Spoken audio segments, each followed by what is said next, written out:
Uncle Lewis O'Brien, our esteemed Kaurna elder, has made significant and substantial contributions to scholarly, creative and political domains, particularly with respect to the maintenance and promotion of Kaurna language and culture, and in the provision of cultural and pastoral support to Aboriginal students in the tertiary sector, and of course Aboriginal communities and in the wider community Aboriginal families there. I had the pleasure of serving with Uncle Lewis on the Multicultural Education Committee for a number of years, and it was always wonderful to have him there, and he shared his philosophy and deep knowledge with us. At Flinders University, Uncle Lewis has been a dedicated and generous mentor, panel member and advisor in curriculum development and learning outcomes, and in a host of other valuable activities.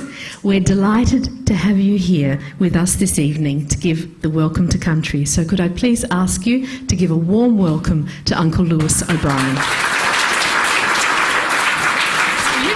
Thank you. Maruichanga, Kaurna mi and Iwangani, Mani de Budnigari Atana.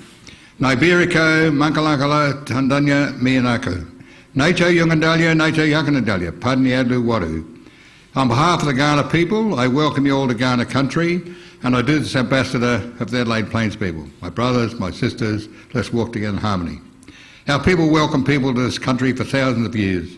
The only thing they said, or they didn't say, was go home. or haven't you got a home?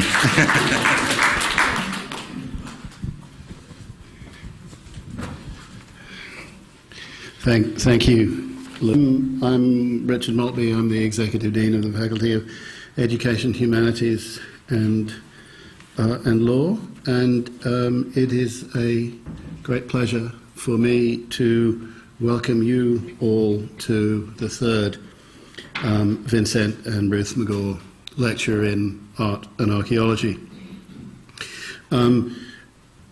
This lecture honours the achievements and lifetime commitments of Emeritus Professor Vincent Mcgaw and his wife Dr. Ruth Mcgaw to archaeology at Flinders University and to the Flinders University Art Museum. I think I'm going to spend the next 3 minutes telling you things you all already know, but nevertheless. Vincent Mcgaw joined Flinders University in 1982 as a lecturer in visual arts. He established the archaeology program at Flinders, as well as winning 5 sequential Australian Research Council grants for research. In 1996, he was appointed to a personal chair in visual arts and archaeology and to emeritus professorship on his retirement from the university in December 2002. Well, I say retirement.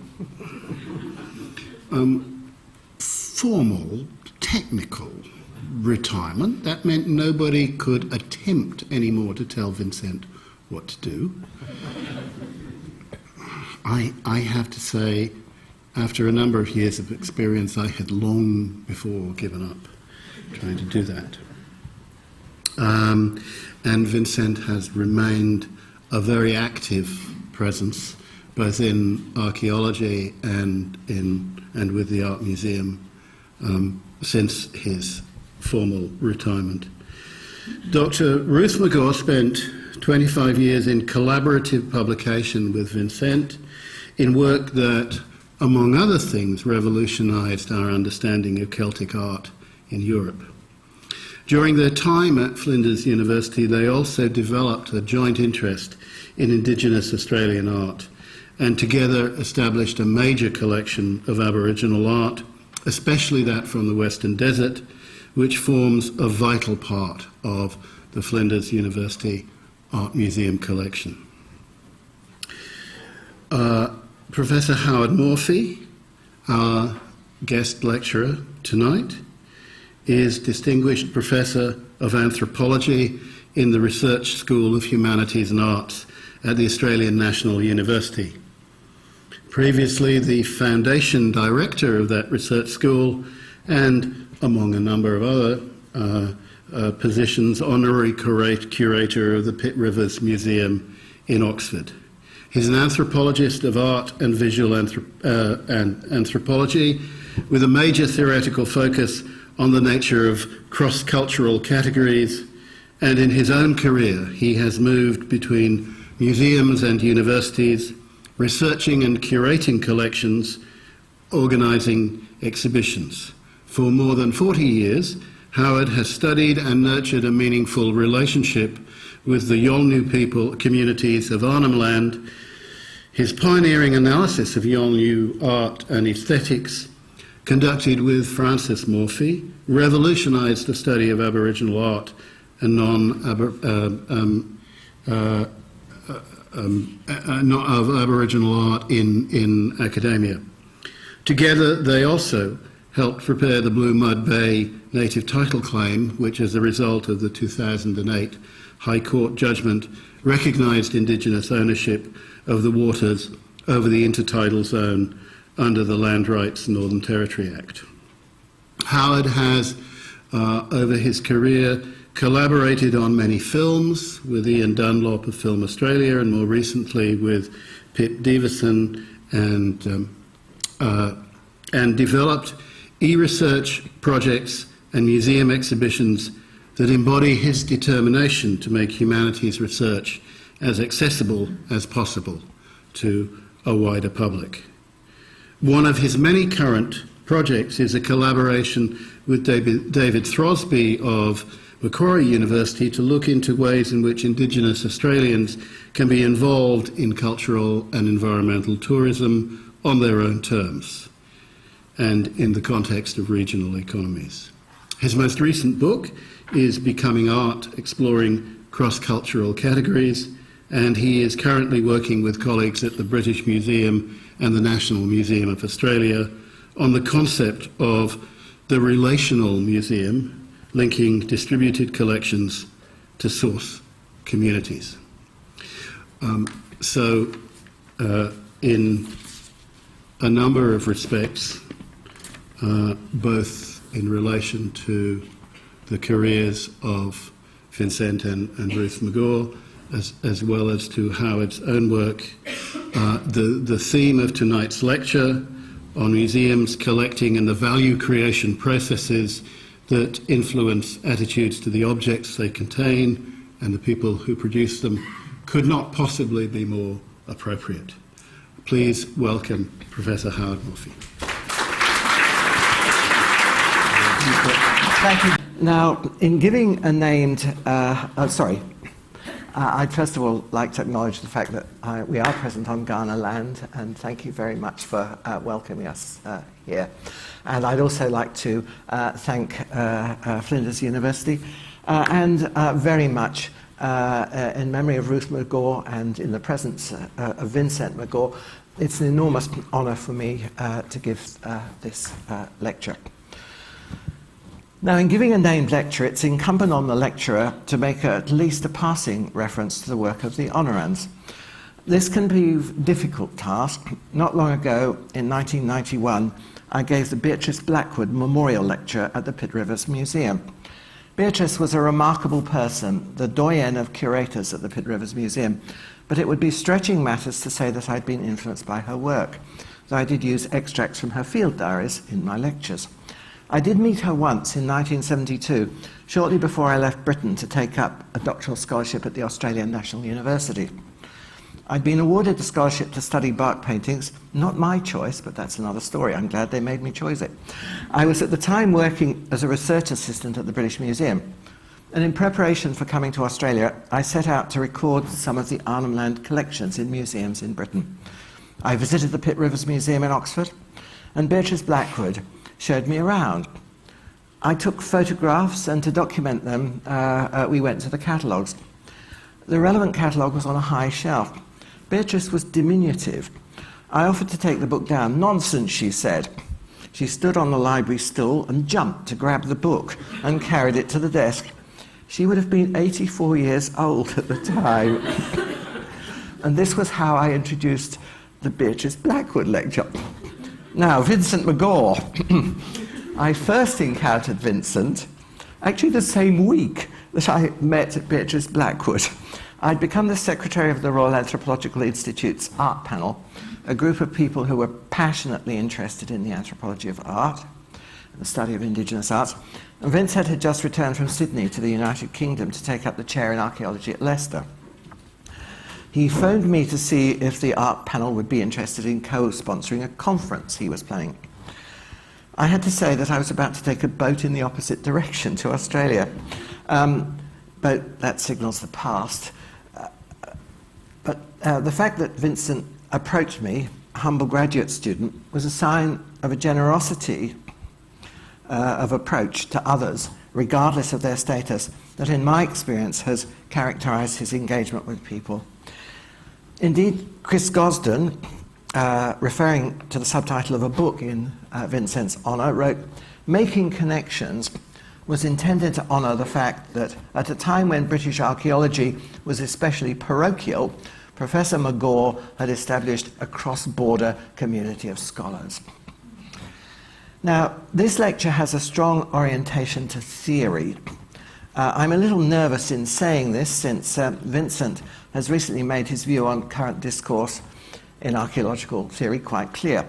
In his exaugural lecture, he commented that much current theory represented nothing more than a postmodernist ragbag, a potpourri of so many philosophical, sociological and linguistic hand-me-downs, long since declared yesterday's fashion by the originating disciplines, and which is then all too often served wrapped up in a language as indigestible as a frozen pie floater. Now, I'm afraid I'm going to be biting into that frozen pie. Where are we? Yeah. My focus will be on the relationship between two value creation processes. One concerns the Ethnographic Museum or Anthropological Museum as an institution. The other is the process involved in, and I will move this on so that you don't have to look at the title, and gosh, it doesn't move on, so I'll try that one. That doesn't move on, try that one. That doesn't move on. No. Okay, it was a good job I tried this before. I use it doesn't work with the arrow key. Now it'll work. Will it? Oh, good. Okay, no, well, that's very good. The relationship between two value creation processes, one concerning the Ethnographic Museum and the other recognition of Indigenous material culture as art. Relatively autonomous processes. The former might in some quarters be seen as a devalue creation process. The label ethnographic has been seen in recent years to be problematic in relation to the exhibition of artworks. Exhibiting them as ethnography rather than art is a bad thing. Exhibiting them in ethnographic museums holds them back. And in creating value in artworks, we need to move them from the museum to the art gallery. Now, these perspectives have become embedded in some official narratives. So if we access the government website, we read the following. So it's always useful to look at the government website on Australia. The emergence of dot paintings by Indigenous men from the western deserts of Central Australia in the early 1970s has been called the greatest art movement of the 20th century. Prior to this, most cultural materials by Indigenous Australians were collected by anthropologists. Consequently, collections were found in university departments or natural history museums worldwide, not art galleries. That all changed at a place called Papunya, and with what became known as the Papunya Tula art movement of the Western Desert. Now, this is to say the least a rather oversimplified version of history, which also privileges one stylistic movement over all others. I begin by briefly considering why ethnographic museums have been positioned somewhat negatively in certain disciplinary tropes, and then question that position by providing a somewhat broader perspective on the recognition process for Indigenous Australian art, which will be largely the colour supplement. In doing so, I'll argue that the negative valuation of ethnographic museums is in part at least contradicted by the role that they have played and their curators have played and their collections have played in the process of the recognition of Indigenous and non-Western arts in general. One of the main reasons why we look for a unitary explanation of the past is often a sense of moral outrage, which is a good thing, that it took us, for example, so long to get to our present position of enlightenment. According to the American historian Lynn Hunt, presentism provides a distorting lens in which modernity becomes the standard of judgment against which most of the past is found to be wanting. And further, it masks the actual processes that led to the present. The argument goes, in the case, for example, of Australian Aboriginal art, there has to be a reason why people did not recognise the richness of Australian Aboriginal art and the complexity of Aboriginal society in the 18th, 19th and much of the 20th centuries. It must have been that museums and the scholars associated with them were complicit in that process that masked the reality that was otherwise open for people to see. And this is obviously a very appropriate image that I'll be going back to later, because you're all looking at this and you're thinking, gosh, how were these masked? How on earth were these beautiful objects thought to be almost non-existent? In fact, how did so people know about them or look at them until really quite late on in the 20th century? Now, one influential theory that attempts to provide an answer to that question is the Foucaultian-inspired trope of the exhibitionary complex developed by Tony Bennett. The argument's a highly complex one that connects many different phenomena together, but I don't think I'll be distorting his argument too much by producing a condensed version and quoting from what he's written. In the core chapter on the exhibitionary complex, he argues that museums in the 19th century, in their capacity as instruments of public education, which was very much museums were actually linked into the creation in Britain in particular of a move towards a more universal form of education, that the museums became machines for transforming finished products and objects of art into material signifiers of progress as a collective national achievement with capital as the great coordinator. They became instruments for the moral and cultural regulation of the working classes. And continuing a couple of pages later, in the context of the late 19th century imperialism, it was the employment of anthropology within the exhibitionary complex which proved most central to its ideological functioning. It played a role in interpreting the continuity in the order of peoples and races, interrupting the continuity in the order of peoples and races, one in which primitive peoples dropped out of history altogether in order to occupy a twilight zone between nature and culture. Okay, powerful rhetoric. The place of museums and emerging disciplines in colonial processes and the development of national identities is indeed, or are indeed, very important areas of research. However, very often those who made the collections, including anthropologists and missionaries, were a thorn in the side of the colonial authorities and of their fellow citizens on the frontier. Not all, of course, but many. And the reason why much of the richness of the world's cultures remains in the collections of ethnographic museums is not because a powerful body of anthropologists said, they're ours, but because the art museums did not see them as belonging there, let alone being exhibited there. The great exhibitions, ironically, provided the space for people to see the richness of world's cultures that art museums excluded. However, let me stress, I'm not going to locate responsibility for the exclusion of Indigenous art on art galleries and art museums. That would be a similarly egregious error. On the whole, anthropologists and archaeologists in recent years have been complicit in this view of their own past, or at least, very least, gone on with their current research and their current priorities without engaging strongly with the debate. Much of their engagement, in fact, in the present has contradicted past histories, because I think anthropology and archaeology and linguistics have been among the most collaborative disciplines in engaging with Indigenous Australians in recent decades. For much of the 20th century, anthropologists neglected to study art and material culture altogether, switching their focus to a largely ahistorical study of belief systems and social organisations, in part to get away from the association with evolutionism in the 19th century. In November 2013, I visited the Field Museum in Chicago and viewed the special exhibition Opening the Vaults, The Wonders of the 1893 World's Fair. Now, many of the objects and specimens exhibited in that exposition were produced to provide the foundational collections of the museum, of the Field Museum in Chicago. Opening the Vaults was divided almost equally between the scientific and ethnographic acquisitions, set against the background of images of the magnificent city within a city that housed the World's Fair. The differences and similarities between the ways the scientific collections and the ethnographic collections were contextualized is significant. Under the heading Misunderstanding and Understanding Rocks and Fossils, we're told, the rocks and fossils we acquired from the fair provide examples of how these objects were understood, or as we now know, misunderstood at the time. Although the scientists were rapidly developing into what they are today, geologic objects at the fair were still often presented as curiosities and resources, not scientific specimens.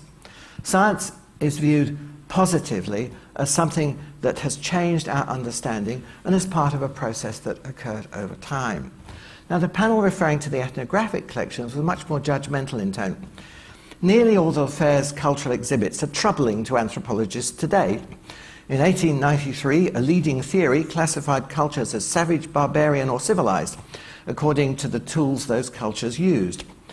And then a redemptive image of Franz Boas, the anthropologist, accompanies the panel, and he's described as a pioneer in the field who helped shift the approach. After the affair, he advocated data-driven studies rather than ranking cultures from the most civilized.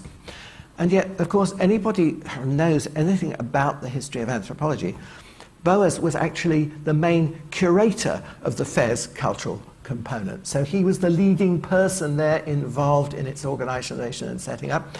And Franz Boas, in his writings, was at the forefront of the critique of race-based simplistic evolutionary theory at that moment in time. And so instead of presenting that particular component of the exhibition in exactly the same kind of way as a particular moment in time that was in processes of transformation to the present, it actually almost said, you know, Boas, if he was alive at that time, would have criticized, well, of course he was alive because he was actually curating the exhibition. Now, categorization is a fundamental human process. It's also integral to the ways in which human beings are socialized into the world and think about the world. Categories don't exist in isolation, but in relationships to other concepts and belong to members of different kinds of sets.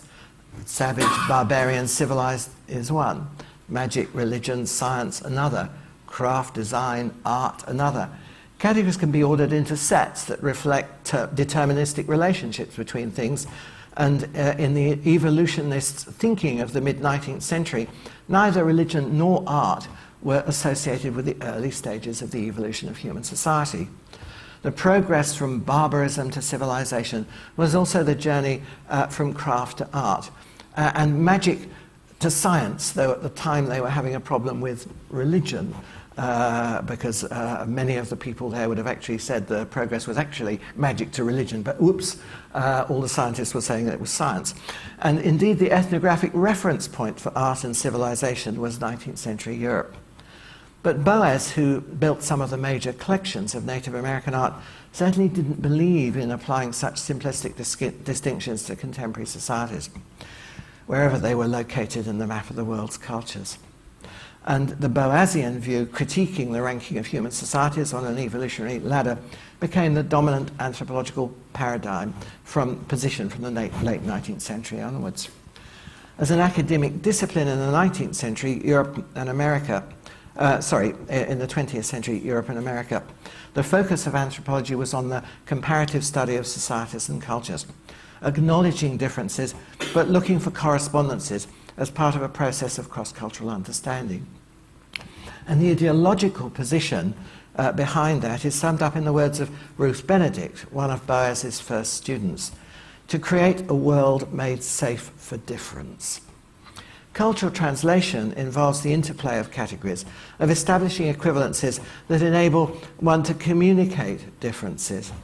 Inevitably, it results in the broadening of categories and decentering them from any particular cultural context.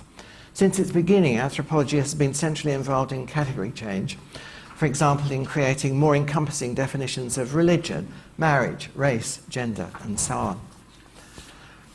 Anthropological discourse moved religion away from a definition tied to Christianity or one of the more broadly recognized world religions to a more encompassing definition that more or less challenged deeply embedded beliefs that dehumanized members of other societies. Works like Durkheim's The Elementary Structures of Religious Life, based on Spencer and Gillen's ethnographies of Central and Northern Australia, for example, although in dialogue with evolutionary discourse, played a major role in shifting Western attitudes to Indigenous religions. Religion became something that all societies possessed, and not a criteria for excluding people. And the response of many Australians, white Australians at the time, is summed up by Mounted Constable Cowell, who was someone who was a police officer in Central Australia, who referred to a cult of Spencer and Gillenism that showed the Aborigines as human beings. So when we're evaluating scholars in the past, we actually need to get back into that past and see what the colleagues and the others who are around them, what their positions were and what the actual contested nature of that time was. Discourse over art is a value creation process that I've been involved in as long as I can remember. Certainly since I first visited the Pitt Rivers Museum as a child. So I'll begin with my own working definition of art. And art, I see, as a way of acting in the world that utilizes aesthetic and semantic properties of things for representational, presentational purposes. My justifications for that definition I've written various things about, so I'm not going to go over that in any detail. In many ways, it has much in common with the concept of art as meaningful form, a phrase that recurs widely in the writings in Western writings on art. Art emphasizes a particular kind of skill, and at a very general level, it's got to do with the perceptions of quality. Human beings have the capacity to make a qualitative assessment of how almost anything is done, and in teaching others we apply those criteria. In referring to the artistic dimension of these things, I'd argue that we refer to both material and qualitative aspects. Painting, drawing, engraving, weaving, carving, making pottery are all technical skills that can be applied in the production of visual arts. But in each case, qualitative criteria can be applied to individual works, and they can be evaluated on that basis. We do make judgments about how well a person or group of people have produced a particular form, or how well they've communicated a particular idea or content through that work. And form and meaning can be relatively autonomous. The technical skills in the production of form, the quality of the glaze, the shimmer of the surface, the flow of the line are all qualities that can be judged independent of the meaning or function. The skills of artistic practice, of art making, as I've broadly defined them, are routinely applied in everyday life. From the design of artifacts, the form and content of publications, dress design, advertising, art therapy, and so on. The word art is deployed every day in innumerable different contexts. We happily refer to children's artwork. We can apply art as an adjective to everything from sport to food to architecture to design. In the Yolngu case, art in the forms of songs, paintings, dances is a key to the way in which knowledge is passed from generation to generation. It's a key marker of status and identity, of relationships to land, and can be used to transport the souls of the dead or mark the ownership of an artifact or land. But also, of course, used to evoke sensations of pleasure and create moments of satisfaction. Art galleries are in a way the temples of fine art. So what were the factors that meant that for much of Australia's post-colonial history, Indigenous artworks were excluded from art galleries? What kept them in the ethnographic museums? Now, one set of factors concerns the internal criteria of Western art worlds, changing Western definitions of art. There have been a ranking of art forms not a fixed one as it's changed over time, but one of relative durability, always contested, and contested by people whose works are in a slightly lower rank to those of others. So the category of fine art, craft and design have been fairly resilient, even though the practices have sometimes been taught in the same institutions.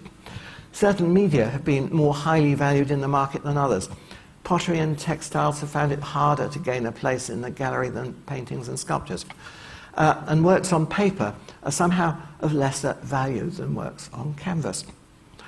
There's also been a process over time where the qualitative factors that can be applied to all artistic production in relation to form, technique, aesthetic effect have been given increasingly greater priority over other attributes. The qualitative dimension of an object has become separated from any other purpose it may have had and become treated not simply as an end in itself, but actually as the defining component of the object. Vincent himself cites such a definition by the Adelaide Flinders philosopher Donald Brooke, who was engaged in discourse over the categorisation of Aboriginal art for many years, and continues to be, I'm sure. Artworks are things that are made explicitly to serve as art objects. Their main purpose, if they can then be said to have a purpose, is to be artworks. Now, I would not argue that some objects are not produced with that intention in mind, and certainly they have every right to occupy spaces in art gallery collections and be the subject of art exhibitions. They would fit with my broad definition of art. They act in the world in many ways, from the art market to the pleasure they cause through systems of knowledge that are integrated with them and so on. But I would argue that the majority of artworks in art galleries are not created on that basis to serve as art objects. Clearly, fine art museums are filled with works of art produced for quite different purposes, as religion icons, as historical records, as illustrations of natural species, as portraits, as furniture, and so on. Art by intention can only cover a small proportion of the world's art and arts in collections. So we need to explain why some works of religious intent were included and others were not in Western art galleries. Why art from medieval churches, European stately homes were included, but Indigenous religious and ceremonial works were not. And the explanation is partly that the assumptions behind simplistic evolutionary model actually survived in the popular imagination long after its rejection in anthropology and archaeology. So the membership of the fine art category still reflects presuppositions about art history that are biased towards a canon of art that has its origins in the 18th and 19th century. And the categories of art that were included relate to the history of Western art oriented by a theory, in a sense associated with the European imaginary about its own cultural past. So the connections that were then being made very much back to classical art, which was, in a way, being rediscovered as antecedent forms of the European art of the Renaissance and afterwards, then stretching back into ancient Egypt, into the Near East and so on and so forth. So that process, in a sense, of creating a particular kind of history that led up to whatever was the contemporary art being practiced in a Western context, was a major theme that influenced basically the structure of collections as they developed, but also had an influence on art history. Another factor that contributed to the exclusion of non-recognition of Aboriginal art came out of the methodological practices of art history and the search for an individual hand of the artist. A side effect of the connoisseurial perspective on art was to make individual genius and the uniqueness of the product a criteria for the recognition as an artist and a criteria for the artworks being accepted into art galleries. And the final set of factors are almost an epiphenomena of this historical process of the exclusion of Aboriginal art. The basis for excluding Aboriginal art included such factors as not being made as an art object, not a work of individual genius, not part of a trajectory that led to the cutting edge of contemporary art. Aboriginal art was indeed to be found mainly in ethnographic collections and anthropology museums. The criteria for judging them and the appreciation of them was not part of the experience of most art museums and gallery curators. One of the consequences of this is that it was absent from the world of art history. It's only very recently that art historians have begun to see Australian Aboriginal art as part of their compass. Aboriginal art was not part of their art history, and as in many other areas of Australian life, the original inhabitants of the country were excluded from its present history. Now, this is a situation which hopefully many young people in Australia today think is quite incredible, because they are being brought up in an era where museums are beginning to be full of Indigenous Australian art, where Indigenous Australian iconography is being part, often a contested part, but contested for different kinds of reasons, of the Australian culture and integral to an Australian identity. The sequence of images that I'll be moving into now are structured in relation to the following sets of questions and propositions. Is there a sense in which Aboriginal artworks made by people acting in the world can, with relative ease, morph into the works exhibited in art galleries? Is there a sense in which the works are appreciated for their aesthetic and semantic virtuosity by Indigenous Australians, and always have been? Are there senses in which the works reproduced are indeed on display in context, not just today, but in a sense context that existed prior to European colonisation? Why did it take so long for the richness of Indigenous Australian art to be recognised? And I'll be reflecting on my own engagement with this process. And at times there'll be a bias towards Yolngu artists from Eastern Arnhem Land. Clearly, the more general cross-cultural definition of art is one that emerged through working with Yolngu artists. It fits with the way that Yolngu talk about art, Nintijama, working to produce meaningful and aesthetically powerful designs.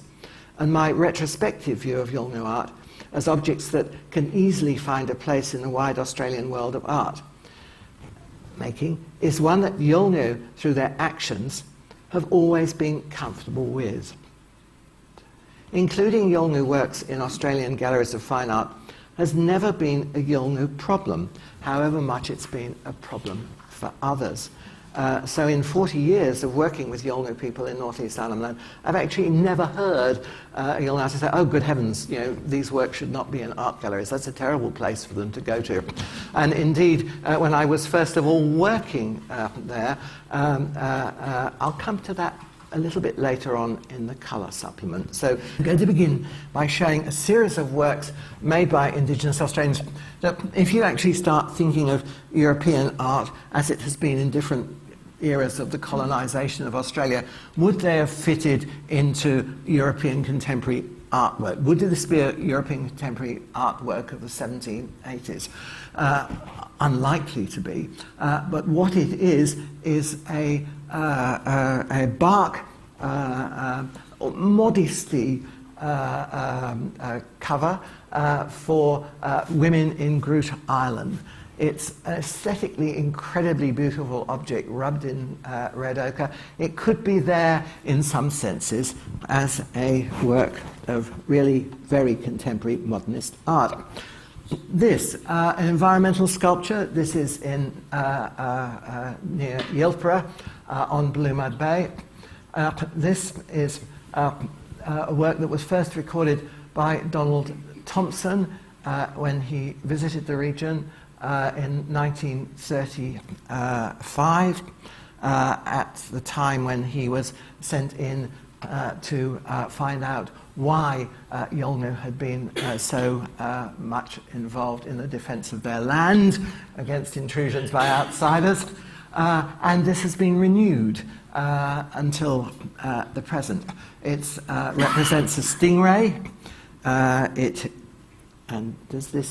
We can see the eyes of the stingray there on either side. There's the tail of the stingray, and it goes way, way out there. So this is a gigantic environmental sculpture. And did Europeans produce gigantic environmental sculptures like that for most of their colonial period in Australia? I mean, the answer is obviously no, it's not. I could talk for a long time about each of these works that we're looking at, but sadly I won't. Basketry, what an extraordinary, diverse array of techniques, forms and functions are produced in Australia.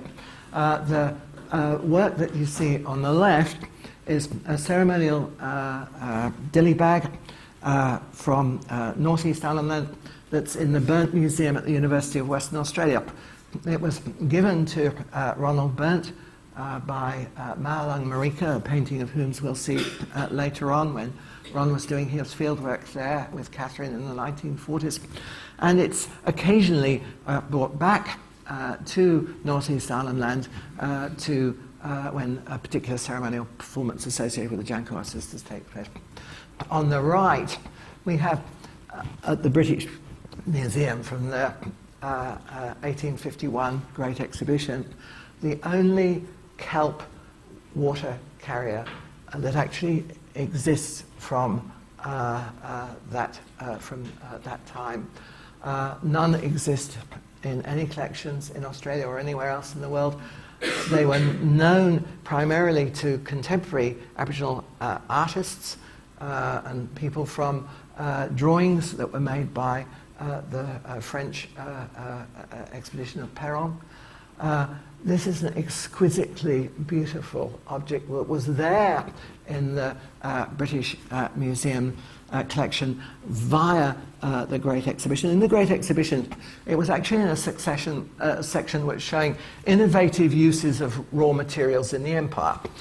So this is kelp, and today, obviously, an enormously powerful object, very much a contested object which can be interpreted in different ways, one that contemporary Indigenous Tasmanians have on many occasions now visited the British Museum, incorporated the technology in contemporary works. Doesn't mean that people are happy that it is still located in the British Museum. On the other hand, extremely happy that the object survives and engaging with it in a positive way directed to the future. Here we have another object from the British Museum from North Queensland, from the area just below the Gulf of Carpentaria. And I'm going to come back to this later, but all I'll say is it's a 19th century bag that contains pitchery, a narcotic that was traded widely across Australia. You'll see why I'm not going to come out with any more information about it at this stage. Okay, exhibiting works of art in Indigenous context. Well, of course, the works that we're seeing here are ceremonial posts, Duane posts, incorporated in many complex ways in the ritual life of Northeast Islander. I can't go into it in huge detail. They're presented, this is how they were first seen by the majority of people in the community at dawn. The posts are manufactured in a sort of relatively restricted area outside the community where people work for many weeks in producing them. And then in the middle of the night, they're installed in place in this sand sculpture, and in the morning, everybody wakes up and sees them. creating a spectacle, an extraordinary display that then becomes the focus of a ceremonial performance, a Jungwad ceremony that takes place over the next several weeks. And they then remain in situ until wind, rain, time erodes them away. The sort of techniques that are employed in Yolngu art, we can see here, are unique techniques that can be applied to very many different kinds of media. Here we're seeing a body painting on a child before a circumcision ceremony, and here we see another way in which art is exhibited. These are the boys whose circumcision ceremony this is, and they are now here, not for me, the anthropologist, who was actually making a film at the time of the ceremony, still at this, but so that their parents can come and take photographs of them and have a record of these beautiful works of art that are produced on their bodies. And precisely the same artists who will be the people who would be sought for in galleries in Sydney and Melbourne and Adelaide are the ones who, in a sense, parents would like to do the paintings on the chests of people for their circumcision ceremony. The aesthetics of these works is integral to their valuation. Let's move on again. Okay, and another extraordinary form, if we think about, of the ways in which images are collected and become part of history. This is an image that many people will be familiar with if they've been walking up Inyaluk Hill in Western Arnhem Land, where you can have a record of many thousands of years of artwork that is continually part of people's own sort of heritage. So the idea of an art history is there not only in people's memories, in the practice of frequent performances, but also in many parts of Australia in the record of rock art. And the techniques that we see here, this is the final stage of cross-hatching that's being used to in the body painting, is exactly the same kind of technique that is made in bark paintings that are produced for sale. The kind of aesthetic effect that Europeans often will see and emphasize, of the shimmering brilliance that is coming out of this, is the kind of aesthetic effect that is being painted in the context of ceremonial performances, with different significance, different meaning. But Yolngu will actually see that their artwork is a way of communicating their understandings to wider audiences. If we now move on to the next. And the works in the interaction with the outside world have seen transformations, have been part of the creative process which has produced works which are part of a changing trajectory of Yolngu art internally, but also externally. This is a sand sculpture, a public artwork used really in purification ceremonies following mortuary rituals. Yolngu have this category of art that is called Gama, public art, and when people are thinking about, well, what performance should we do? The Art Gallery of New South Wales wants us to come here and so on and so forth.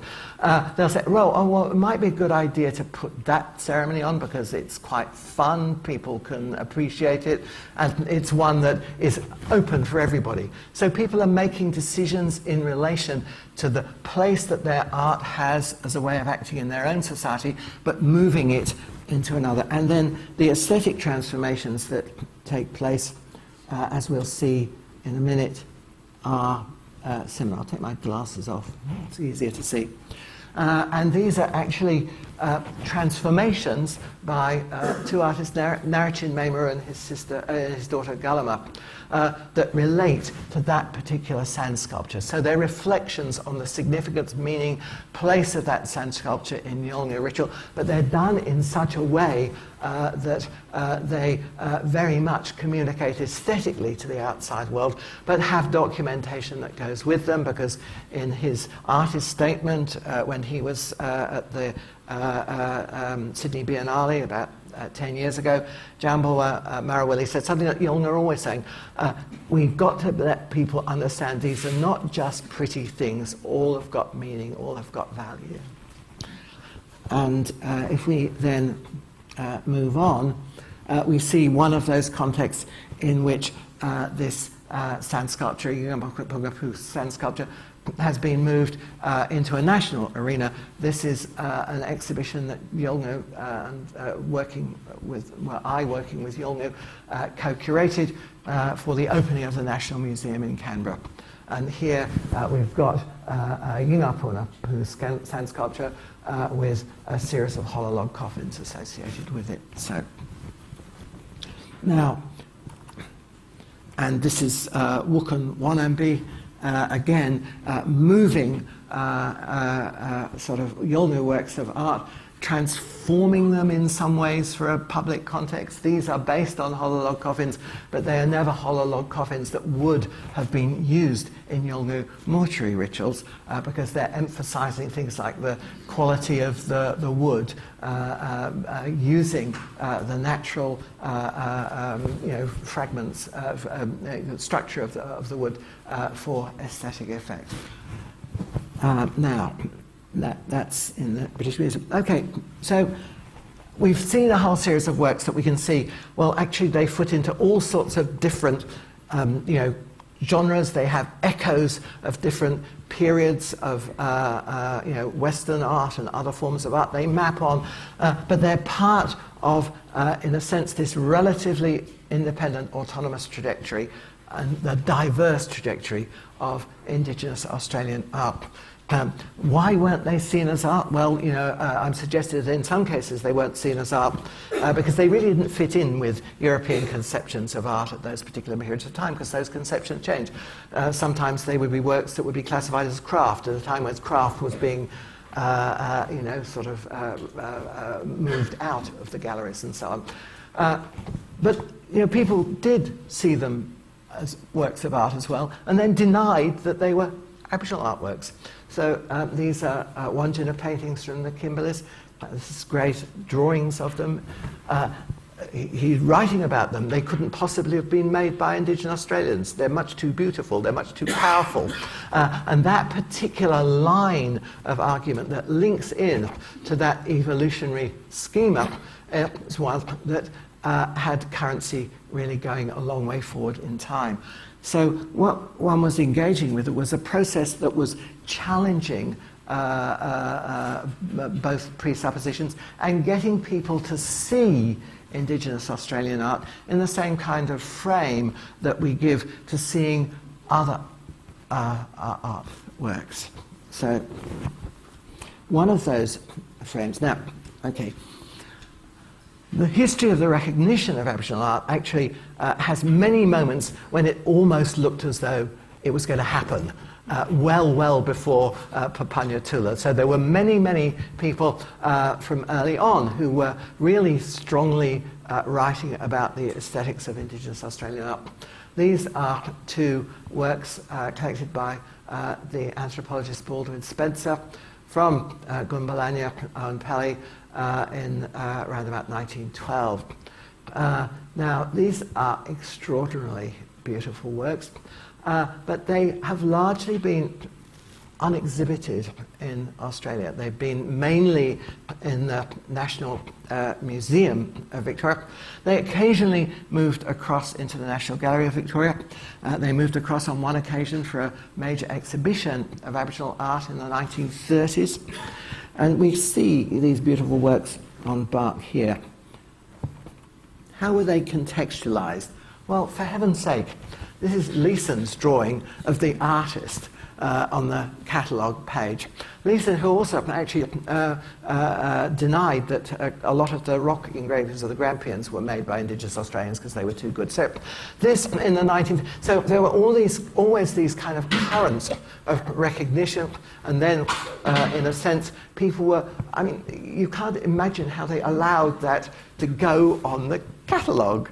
But then the exhibitions themselves drew people's attention to the nature and the splendour of the artworks. And then an exhibition that is relatively unknown of Australian art was in 1941-42 in America.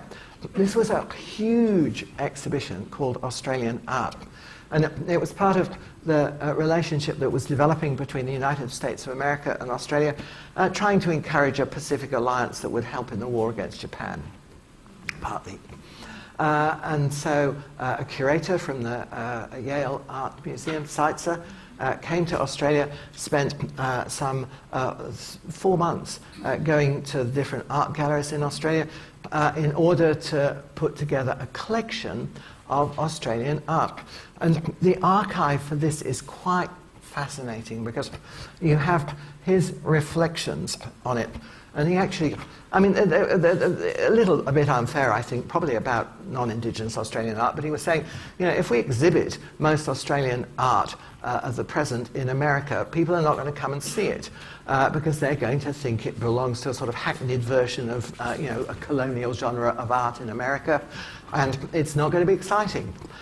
What we've got to do is have some of the Aboriginal art because it really is exciting. It will be seen more actually in time with American contemporary art practice than the non-Indigenous art.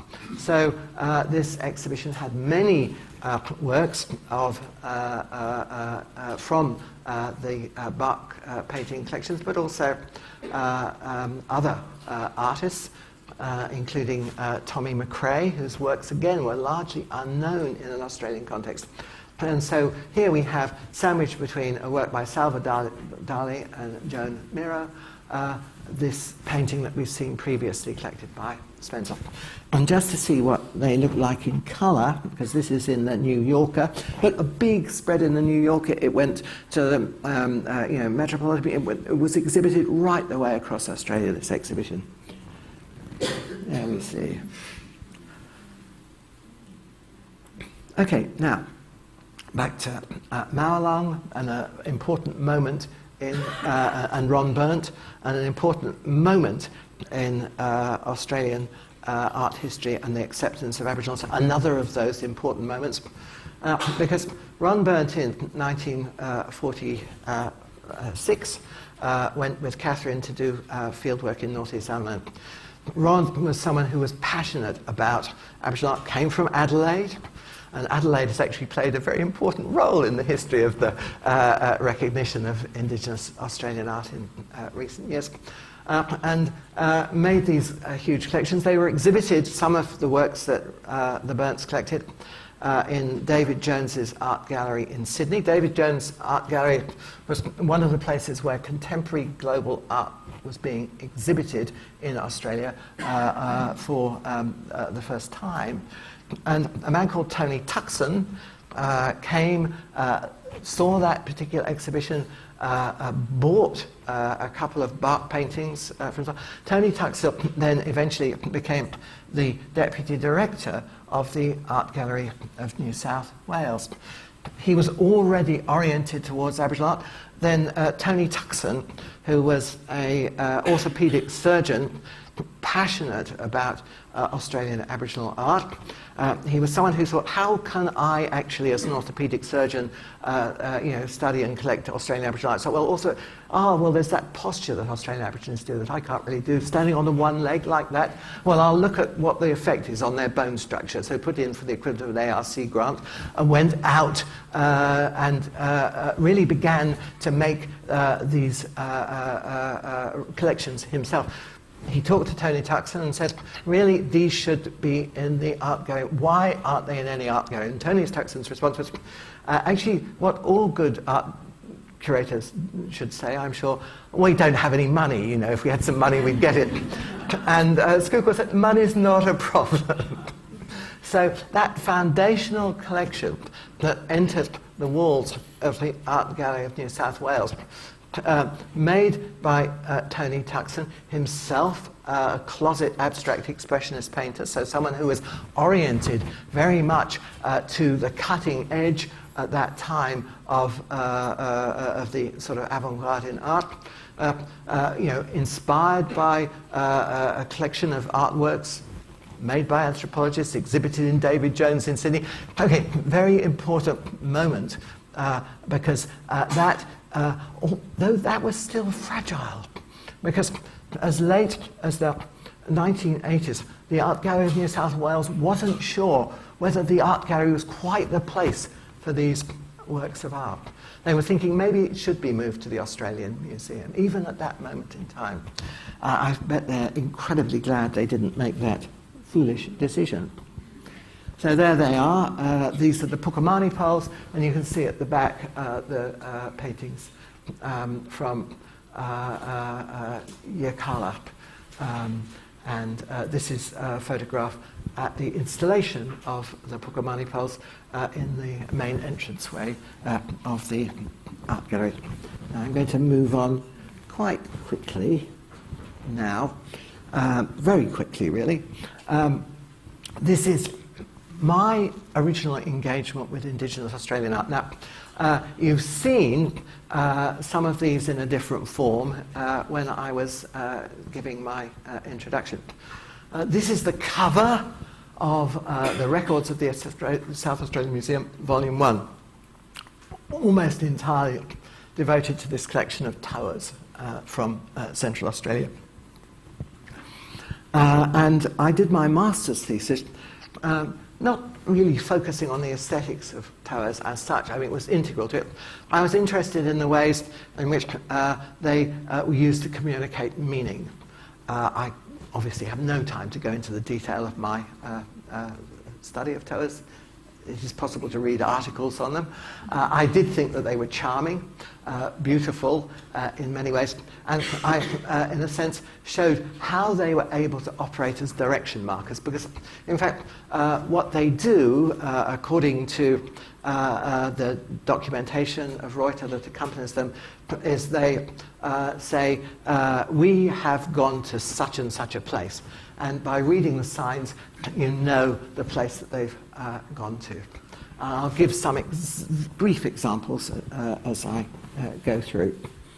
So if we move on, you can see huge diversity of ways in which they are. Some of them are clearly figurative representations. The heads of dogs, we've seen emus, we've seen stake skeletons. Here's a pelican's foot. Here's an emu lying in the ground that became transformed in every one of these cases to features that you can see in the landscape. So where the pelican's foot was is actually an ancestral pelican that was transformed in landing into the shape of a waterhole, and where the emu is a range of hills. Those are bends in Cooper's Creek, and so on and so forth. Okay, but I must discipline myself and move on. And this was in 1986, I think, Art and Land. This was how they were exhibited in the, I think, the South Australian Museum. It might have been the Art Gallery. But it was a deliberate initiative by, in particular, Philip Jones and Peter Sutton to actually place these objects in a different context, to actually make people aware of their aesthetic values. They also exhibited a sort of dirty old volume of my master's thesis, which was something probably detracted from the beauty of the exhibition, never mind. And you can see the ways in which they deployed this. So this is the catalogue marked contrast to the one that we've seen earlier on. So they're isolating the objects. They're photographing them in such a way that you can see the texture. You can see their dimensionality. They put them into sets that have absolutely nothing whatsoever to do with their meaning in many cases, unless it was accidental, because they're looking at the nature of form. These this is another one. This is the head of a pelican that goes to a lake called Pelican's Lake. One of these that has this hole in the middle, there are sort of elements of conceptual art about these. There's a place where an ancestral being came and looked and said, gosh, this is an empty space. And there in the middle we have the empty space. So full of wit and wisdom. And this, indeed, is a tower that represents the cosmos and the universe. So there we are. Extraordinary works, miniatures, beautiful, wonderful, but conceptually extraordinary. So, and again, attention to sort of the texture. One category of towers simply signalled a place by putting natural substances, feathers, grasses, hair, that represented something that was in the name of the place. There we have, three of those organised for, and you can see how they do. JVS Mcgaw, 1982. This came before Art from the Land, and it's very, very significant. So I've juxtaposed this also with Dreamings, the Art of Aboriginal Australia, which was something that followed on from Art from the Land. There's my name there. I have no idea why my name is there. I just sort of took this. I'll have to read it again.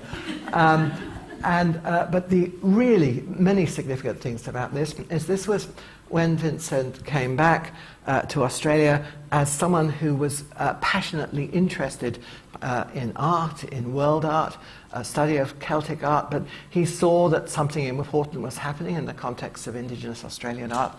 And he was one of the first people really to take seriously the Western Desert art movement, seriously in the sense of documenting, finding the significance about it, documenting the process and practice of painting, and publishing it in a journal called Art History. This is the first, I think, article on the desert art of Australia published in an art journal, as opposed to a more general articles and things like that. And there are still very, very, very few articles on Indigenous Australian art being published in the context where art history, in a broader sense, is being published. That was in 1980. And then the Dreamings exhibition. The Dreamings exhibition was hugely important because it was exhibited in the Asian Society in New York and in an art gallery at University of Chicago, which actually has, I think, the unfortunate title of the Smart Art Gallery. But it was a smart decision, certainly, to locate this exhibition in those two contexts. And it became fundamentally important for the exposure of Indigenous Australian art overseas and then back in Australia. Because in lots of ways, the recognition of Aboriginal art happened as much outside Australia, as we saw from that 1941 exhibition, as it did within Australia. And I'm now going to move very quickly forward to the last two images. So we're back now. We have here three works, and I've shown that actually emphasizing the aesthetics by drawing people's attention to form is an incredibly important part of getting people to begin to understand and see how you can look at Aboriginal art and how you can see that in aesthetic terms, as Margaret Preston said, something like the ladder of art is flat. So she was one of the people who really very much saw from early on that actually if you're looking at things in terms of their aesthetic and formal attributes, their aesthetic effect and so on and so forth, you actually can't make these kind of judgments that separate them out in sort of hierarchical categories. So one of the important things to do was, and that's one of the important ways why people say, oh, Aboriginal art deserves to be exhibited in art galleries. Of course it does. It deserves to have special places where people can actually see and pay attention to form and reflect on it. But that doesn't mean it's the only context, and it doesn't mean that reflection on form is the only thing one wants to do in an art gallery, because if you're going to art galleries, you actually need to have all that contextual information that enables you to understand the art from the viewpoint of the artist in the context of time and the society that was producing it. And art gallery exhibitions, even if they say, oh, well, we're just putting them on the wall so that you can see them in the best light, we'll have catalogues, we'll now have audio-visual accompaniment and so on and so forth, that, and the people coming to the art galleries will be bringing with them very often a knowledge and understanding of the art that they see. So you need to put all of that contextual material with objects irrespective of the context in which they're being exhibited. So I think that's important. So what about the toa that I've been talking about? What about this bag carrying pitchery? What about this image here? Well, this image here was part of the research project that I was involved in, John Carty, who I can see in the audience, working with the British Museum and the National Museum in creating an exhibition of the some of the key objects in the British Museum that's been in London and also in Australia. And we worked with Indigenous curators, Indigenous communities, but also with artists. This is a work by Judy Watson reflecting on the collections in the British Museum. She's reflecting on them in relation to the Judy's artworks are often really sort of complex. They have complex, they're aesthetically fantastic, but they have complex narratives within them. In the background here, we've got a drawing of one of the original buildings in which the British Museum's exhibitions were housed. It's a kind of something that Judy looks at often in sort of global context, the relationship between architecture and what it contains and the environment that it's in. There is that particular bag engraved by Judy in this ancient museum in London. What's the personal connection between Judy and that basket there? Why is this something that I've chosen to put in the middle between these two? Well, those come from the country adjacent to the Wanyi country where Judy comes from. They were part of this great trading network in which pitchery went into the lake regions of Central Australia. It was one of the reasons why you might need toas as direction signs in the lake air region, why there's this incredible sort of density there, because people came to trade from the north of Australia and they also came from the Flinders Ranges. So this Marakutu Mananinani is a toa saying, go to this particular place in the Flinders Ranges near Beltana where there's a great ochre quarry. And the ochre that was collected here, put into not the same kind of bags, but huge bags, were taken into the centre of Australia to the Lake Eyre region and exchanged for pitchery coming from the north. So what Judy is doing as a contemporary artist is drawing on the history that is contained within museum collections, bringing them to the present, not denying the aesthetic power of those or the complexity of those objects in their place in time, but finding other ways of using it in relation to her present and the present practice of her art. And the final image that I'm going to be looking at, well, there we are.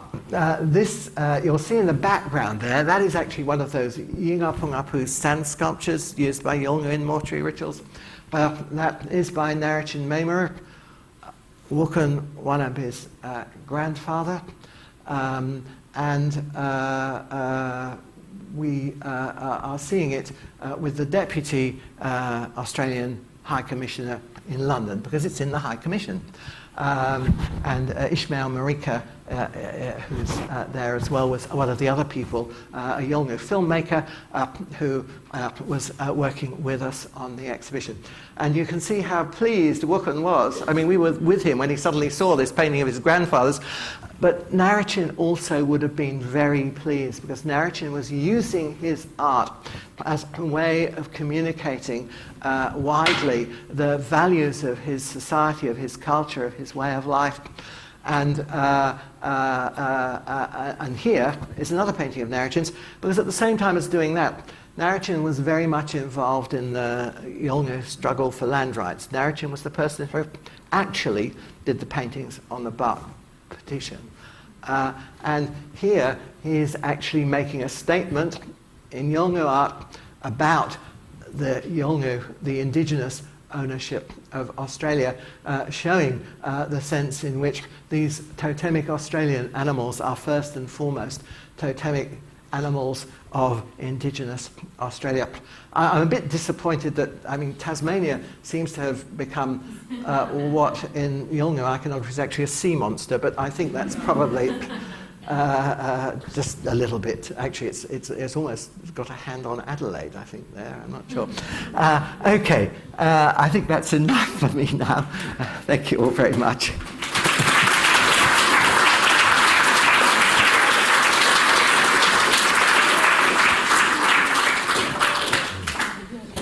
Yeah, I can take a couple of questions.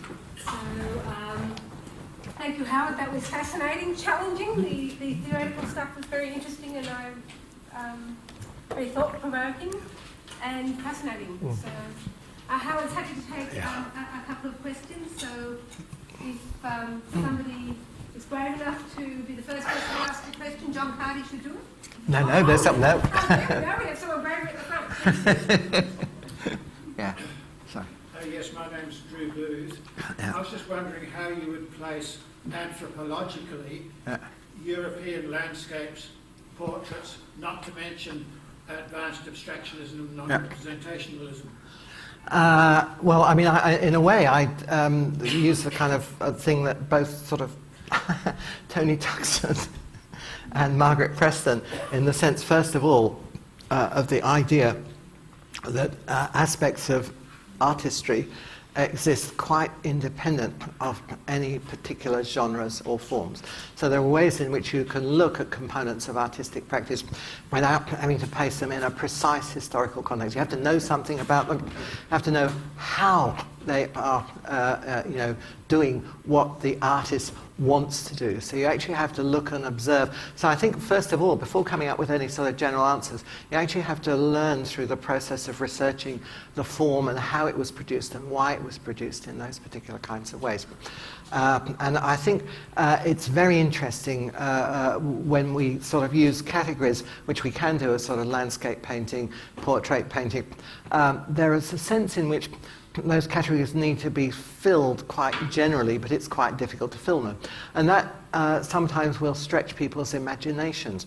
I think the ways in which, say, something like the Portrait Gallery in Canberra, which fundamentally has to include Indigenous Australians, even though on the surface the idea of naturalistic portraits was not a central part of many Indigenous Australians' art practices, then you have to say, yeah, but I mean, did Indigenous Australians have a sense of, personal identity in relation to place? Did they have a sense of history, which is there represented and presented in art? How was that done? So by that kind of process, you're actually incorporating quite diverse things to fit into a category. Landscape painting has seemed to be one that on the surface is terribly easy, but actually it's really complex if you then try and look at it.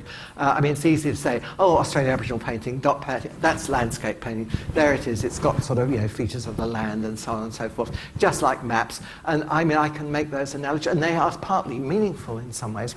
But then you actually then have to have a much broader conception of category that will be more encompassing and so on. So it's a very difficult question you've asked, but a very good one. Very good answer. Oh, thank you. Any other questions? No other questions. Oh. Johnny, I thought. Howard does have at least one PhD student or postdoctoral fellow in the room, the new professor at South Australian Museum. It's taken me 15 years to be brave enough to ask Howard. No, look, I was interested, Howard, at the moment there is this tension in museums and galleries about different institutions with different historical kind of mandates basically being challenged by Aboriginal artists and by the traditions of Aboriginal art as to their roles. And what's the, often they're trying to collect and display the same material as each other, but with different interpretive frameworks. And I was wondering where you see that.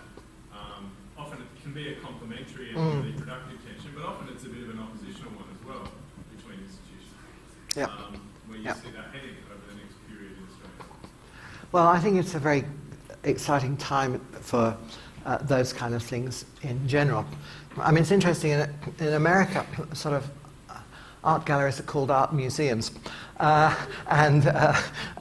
So what one's looking at a sort of framework for, I think, a museum that is much more encompassing and that includes a great sort of diverse ways in which people can engage with the material culture of the world. Now, art galleries, as I was saying, are almost by definition quite selective, with an orientation towards the qualitative criteria that can be applied. Now, I think it's not unreasonable that you should actually say, well, we're interested in qualitative criteria applied to works of human creation.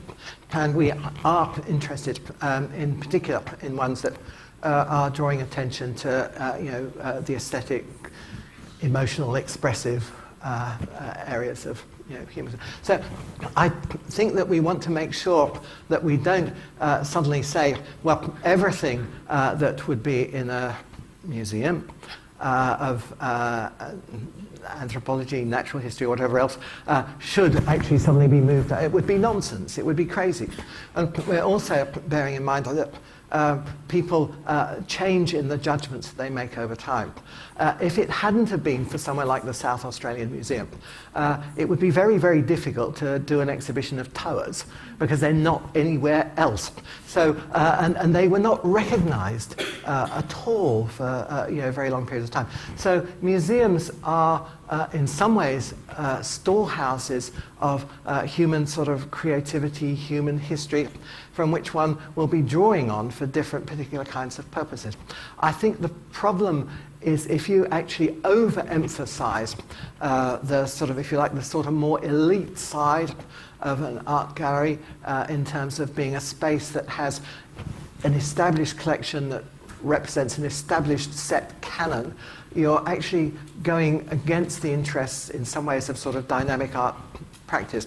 But you're also always going to be involved with contestation. You are. Art galleries do change the way that they value the collections that were in them. So you need this kind of dynamic relationship. So you actually need people sort of working together. And you do need to have the sort of rich resource that a museum can provide in terms of the diversity of human cultural production, so that you can then get into it and change your understanding of the past and the present. Yeah. Yes? Howard, could you tell me why you didn't use Picasso's statement of Aboriginal art? Oh, right. Well, I'm not sure. That's an interesting statement. I think people aren't sure when he said it. Yes, I know that he referred to, I think it was Mawalung as one of the, I can't remember. You say it to me precisely. You say it to me precisely. Aboriginal art is the greatest symbol of art in the world. Yes, yeah. And I just wonder why you didn't use that phrase. I'm not it's a good phrase. There are lots of people who have used those sorts of phrases. In fact, interestingly enough, James Mollison, as the foundation director of the National Gallery of Australia, who for a long time excluded Aboriginal art from his acquisitions, suddenly at one moment in time suddenly thought, well, this is the greatest contemporary art that's being produced around, and he also said it's some of the cheapest, we'll have to start buying it. So I mean, that suddenly, those moments of recognition, whether Picasso said that is actually slightly uncertain. I think that the sort of art history, I've read it. Yes, no, that's right. But I think that's the case. I mean, if you look at, say, Tom Roberts, for example, who, great Australian artist, exhibition at the National Gallery, did portraits of Indigenous Australians, but he also, in a lecture that he gave in Melbourne in 1923, said, looking at Aboriginal art, I can see it's as good as any figurative art that's being produced in Australia. So, you can find these individuals who at different moments of time have made those kinds of statements. And the important thing is now that in the Australian context, we no longer need to keep making those statements. We hope that we're not going to reverse the situation where we actually are very much ahead in many ways of almost anywhere in the world in recognising the Indigenous art that's being produced within the country. We're in a much better situation than almost anywhere else, which is good. Thank you. Yeah. Howard, I feel a responsibility to go back to the museum versus gallery conversation. Yes. If we think about the Tatini that Scougal and Tuxon collected, compared to the Towers, you just made the point that arguably our knowledge of the Towers is because they were collected. And yet beyond art and land, they've largely been locked up. And their reading has been kind of prescribed within a certain museological context.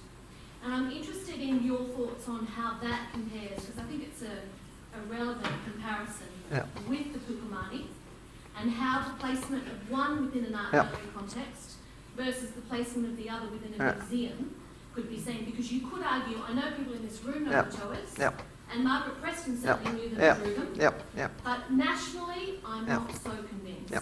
No, but that's entirely up to the sort of art galleries in a sense, because the South Australian Museum. No. That you see that's completely the wrong perspective. It actually, the word collaboration doesn't necessarily just apply to the relations between Indigenous and non-Indigenous Australians. It can actually also apply to cultural institutions within Australia. So I think that's a fundamentally important movement that's got to happen. And look, the danger of the art, I know it was, but the danger of the art gallery really was that I was involved in organising an exhibition in around about 1980s by the Aboriginal Gallery Directors Council, which then became bankrupt as a result of the exhibition. That was an exhibition of Aboriginal art in the National Gallery of Victoria and the Art Gallery of Western Australia. I wasn't particularly happy with it, but it involved me going around to different art galleries and discussing that. And even at that moment in time, they were worried that the art gallery was going to move those Tatini out. And at the time, the press said, move it out, many of them. So, yeah, okay. Right. So I think we're okay. I'd just like... we can... one more question. Oh, yes, please. This is a slightly different sort of question. Right. And it might be a bit outside the general field here. Would you draw a parallel between European style hegemony over values and definitions with anything similar that might have been in Chinese civilization or empire? Look, that's, again, it's a really good question. I mean, I won't answer that now because I think it would generate a very long sort of discussion, and I'm not as familiar as I should be in relation to, Chinese art in the contemporary context. But you can see very parallel things happening in relation to the trajectory of Chinese art and its articulation with modernism and things like that that have been really ones that a lot of people have been working on and thinking on and things like that. But that's thank you. Yeah.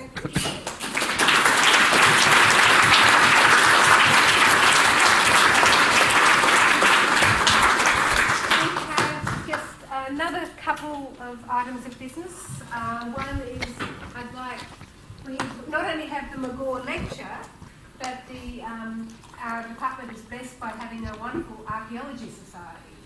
And for reasons that I don't know, the society flourishes from year to year, and it's very, very strong and very helpful. They have instituted a Mcgaw Award. So I'd just like Chelsea Wiseman to come out and the president of the society to speak briefly on that, and then Vincent will also.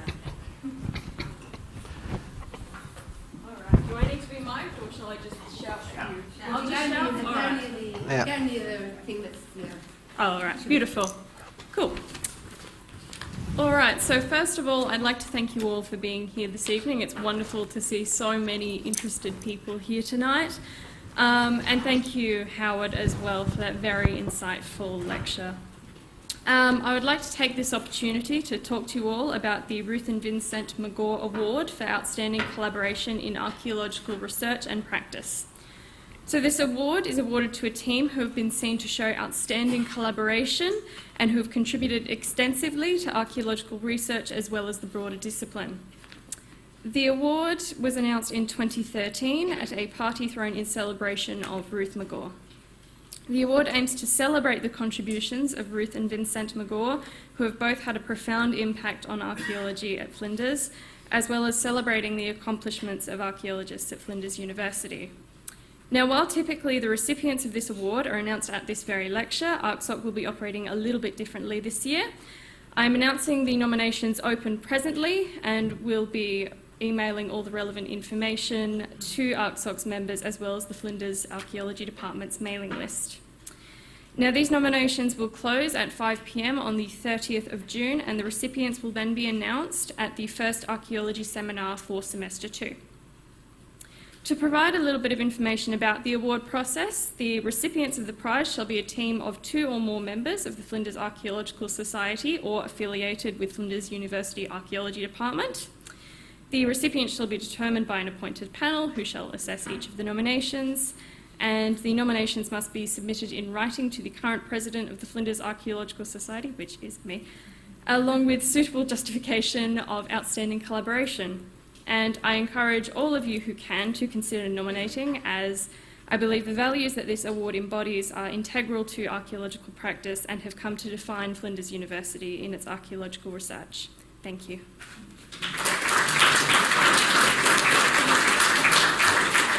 And very finally, I'd just like to invite Vincent, Emeritus Professor Vincent Mcgaw, to speak briefly. Francis has been looking through some of our extensive literature dealing with the art of a very different culture, that of the Iron Age of the last 5 centuries BC. Howard, from time to time, disappeared, seemingly at first just to rewrite for the 44th time the same paragraph, but also to dig out the most abstruse things that I've ever written in my life. Well, more seriously than that, I'm sure as we listen to Howard, you can see why he, in turn, has been such an influence on our work. Maybe one day, in a different context, I may come back and explain why Aboriginal art is so important for the ancient Celts. Thank you.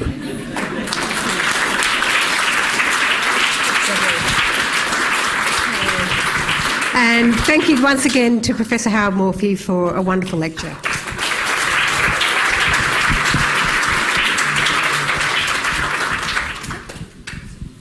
And to all of you for coming.